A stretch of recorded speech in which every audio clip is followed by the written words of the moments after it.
Okay, Dr. Ron, Dr. Ron, you get another long one. You get another long one, yeah. I'm stepping up here.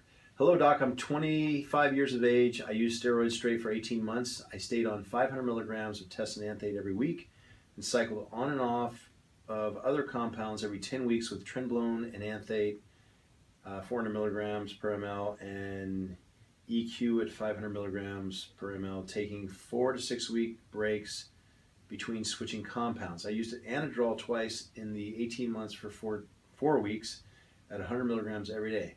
Also, I used Arimidex and at a half milligram every day, and looks like cabergoline, I think is what he means to right here, at a half milligram every 2 days. The last 2 months, I decided to do a bodybuilding show and added in Winstrol for 6 weeks at 80 milligrams, and then and 100 milligrams of clenbuterol with testosterone and trenbolone to finish up the cycle day of my competition. 2 weeks after I tried the normal post-psychotherapy Clomid 100, 150, 50 and Novoldex 40, 40, 20, 20. 10 weeks after my last injection, I was going through depression and lost all sex drive.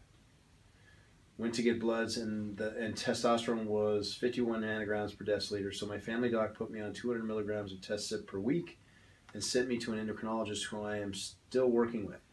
He took me off of the shot and switched to Androgel, 2 pumps and 50 milligrams Clomid. He said this would allow me to feel good while the Clomid kickstarts my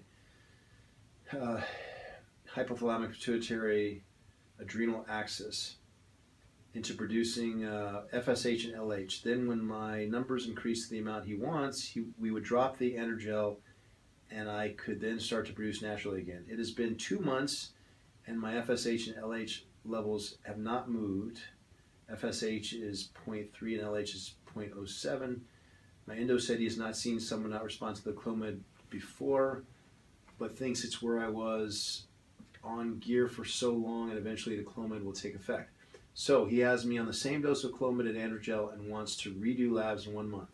I know synthetic testosterone lowers the levels and Clomid raises them. So could they be fighting against each other? I'm in the process of getting a second opinion from another endo. However, they are not nearly as educated as you on athletes that have used steroids and try to recover from cycles. My doc deals mostly with older people who need TRT, not someone trying to restart natural production. So I'd greatly appreciate your input on what you suggest for me. I'm a newlywed and we have been trying to conceive for 7 months now, and I'm beginning to lose hope into getting my production back up to where I can get the job done. Thank you for any input you might have for me in advance. All right, so a few things pop straight out here. At 25 years old, in theory, the hypothalamic pituitary adrenal axis has not been thoroughly formed, or we used to call it hardwired. Now it's more of a soft-wired thing we believe is going on. But excuse me. Till 27, you said, right? Pardon? Usually until 27, you're not. Like 26. I mean, but that's just a number. Right. Some people might, be hardwired, before that, maybe some afterwards, but for the most part, that's where they call it. At 25 years old, that means, somewhere 18 months prior to that, he did all this stuff. And this is a lot of testosterone and or anabolic steroids, which isn't so important as he was on it for such a long time. A year and a half, yeah. But I think the two are more of the issue. So, look, I know a lot of men who have been on steroids from a young age who had plenty of children and are doing fine now. But I know some that have had issues after doing it. And it's just kind of random. Some guys are fertile myrtles or the equivalent of, and some guys aren't. So, what's pretty easy though is, after 10 weeks of being on so much, I wouldn't expect any natural production to have more than just barely begun. Excuse me. If I read this correctly, normal PCT, he calls it Clomid 100, 150, 50. Does that mean that was 4 days? Or is that a weekly, which is also possible? That's probably more realistic. 100 every day for a week, then the next week, and then 50 every day for the following 2 weeks. along with Novodex, only a month. You got to remember that if you look at some of these things, like for example, I don't know, it's testosterone cypionate. If an 8-day half-life means you've got a terminal half-life of 40 days. That's when you're doing those kind of dosages. Okay, half-life is a rate of metabolism. It's not a time period. So 8-day half-life means that half of it's gone and metabolized in 8 days. Half of that at that point is then metabolized in the next 8 days, and so on. Not the first half 8 days, the second half in 8 days. So if you have a starting level from all that gears, it's called, right, and you start doing your halving, after 40 days or 10 weeks, you're still on your program. You're still on a cycle, so to speak. So I wouldn't expect a whole lot at 10 weeks. Clomid is not my favorite, but it tends to work, especially for fertility. And I would submit to you that fertility medicine is pretty much still in its witch doctoring phase. We don't have a whole lot of, with the exception of, actually putting egg and sperm together, in vitro fertilization and stuff, we got some pretty good technology. But in terms of coaxing the body back, excuse me, we don't have a surefire way of getting people back on track. Clomid, though, because it's a selective estrogen blocker, meaning it'll block estrogen in certain areas but not others, like the liver, can be good for bringing fertility back. Not necessarily the best for just bringing testosterone levels back, although you argue they come hand in hand. But it's not exactly the same thing. But Clomid, people feel horrible on Clomid in my experience.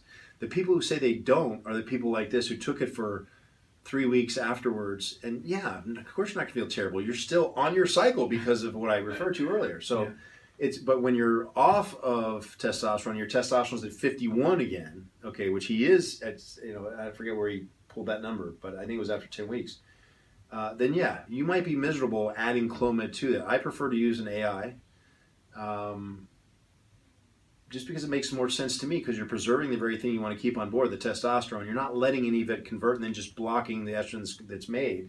So you're sparing the testosterone as much as you can, and you're keeping your estrogen levels low enough so your body doesn't say, well, okay, and we've reviewed this, I think, but quickly, whether your testosterone levels are too high or your estrogen levels are too high, your body's not going to send a signal, meaning specifically your pituitary to the testicles, hey, make more testosterone. Why? Because estrogen can be high and your body won't send a signal because estrogen is made from testosterone, right? And so if it recognizes that either one of those is high, it says, whoa, we can't have any more of this. So it won't send a signal to testicles to produce more.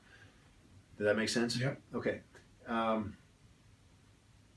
To answer his question, yes, the androgel is somewhat counterproductive. I think, not to second guess an endocrinologist, but to his favor. I think he's just trying to make him feel better in the meantime. That having been said, not going to do it, not even close.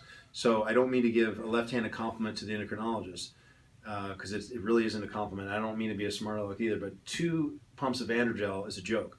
That will act more as a suppressant than it will anything else. Really, that's all you're doing. So yeah, I would drop the androgel. What you could do is, in conjunction with the endocrinologist, is get back on testosterone, cypionate, and slowly taper this time. Replacement dose so you can feel good again, and try and get your production back up using a stimulant like HCG. Mm-hmm. And it's tricky. Again, I don't have the exact science down to this either, because why not? Because everyone's different. But the idea is to get your own production back up as you drop your replacement, okay, so you don't go through that misery. Yeah. And again, I think the best way to do it is stimulate your testicles with HCG, because you can do that whether you're taking a replacement in a large amount, small amount, or none. And again, use the AI, anastrozole, to keep the estrogen in check, so that when you finally drop all sorts of help, if you will, and HCG is not working all the time necessarily, your body will be able to start producing when called upon, when it realizes, hey, we've got a 51 nanogram per deciliter testosterone and we need to get more. Okay, it won't block that functionality. So timing, you're expecting way too much, way too soon. The fact that you did all this stuff when you're young, be on the lookout for some prolonged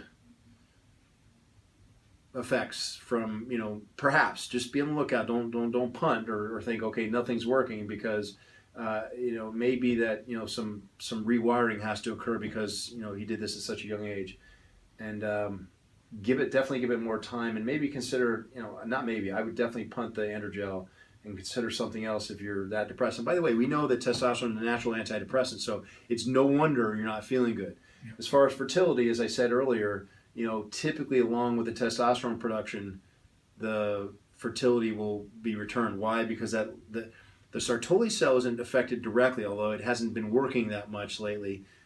But we're not replacing sperm. Okay, what we've been replacing is something that the Leydig cells make, testosterone. The rub here is that for the Sertoli cells to work, they need some testosterone, but it has to be localized. So once we get the Leydig cells up and running again and get that local production of testosterone going, the Sertoli cells should pick up their function right away and fertility be restored. But we got to get the one before the other, and of course, you want both. So I don't think you have to do anything extra, although there is a FSH analog that we can use. It's really expensive to use, and again, rarely do I ever see its need. I would wait it out and just see if you can get, again, my recommendation would be consider talking to your endocrinologist and saying, hey, how about we use HCG and an anastrozole to get the Leydig cells functioning again? And I think just give it some more time, it'll come back. The fact that you're young is huge. Okay, if you're doing it at my age or 60 years old, I have friends who have done it, and it took them 9 months or more to get fertile again. But 25 years old, you're, if you believe in evolution, you're here to reproduce, man. So your body's cheering you on, saying, hey, let's get these things functioning again. So just wait it out, and it should get better. I think I answered everything, right? Yeah. Okay. Thanks, Dr. Rand.